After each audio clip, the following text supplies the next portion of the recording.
I once worked for a man so rich, he managed to get himself banned by an entire luxury car brand. A few years ago, I worked as a bodyguard, not for celebrities, not for politicians, but for a man who was filthy rich. The kind of rich where money stopped having meaning. And unfortunately, the kind of rich where class didn't exist at all. And my job was simple. Protect him. But the things I saw, no training could have prepared me for that. He loved attention. The loud kind, the flashy kind, the kind that makes everyone in the room uncomfortable. One day he bought a classic car. Not just any classic car. A rare model built by one of the most prestigious Italian car makers in the world. Collectors wait years just to see one. And he bought it like it was a toy from a gift shop. But what he did next left everyone speechless. Instead of cherishing this masterpiece, he sent it to a custom shop with a very specific order. Cut the roof off. Repaint the entire car in a glittery pink ad sparkle so bright the sun practically reflected off them. The mechanics tried to warn him. Collectors begged him not to do it, but he didn't care. In his words, "It's my money. I'll make it look however I want."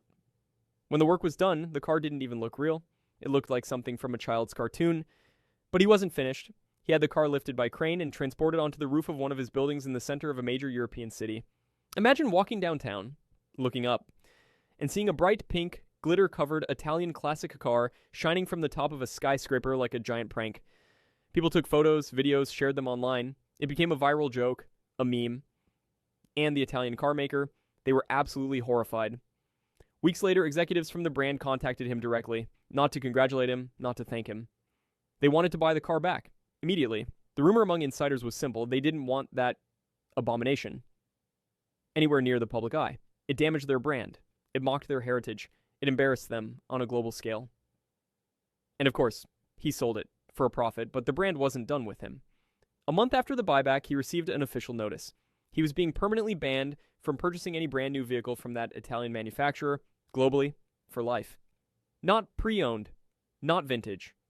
But never again would he be allowed to buy directly from the company whose masterpiece he turned into a glittery rooftop attraction. He laughed when he read the letter, thought it was hilarious, said he'd just buy used from now on. But behind the scenes, you could tell it bruised his ego. For someone that wealthy, being told no was a shock he didn't know how to handle.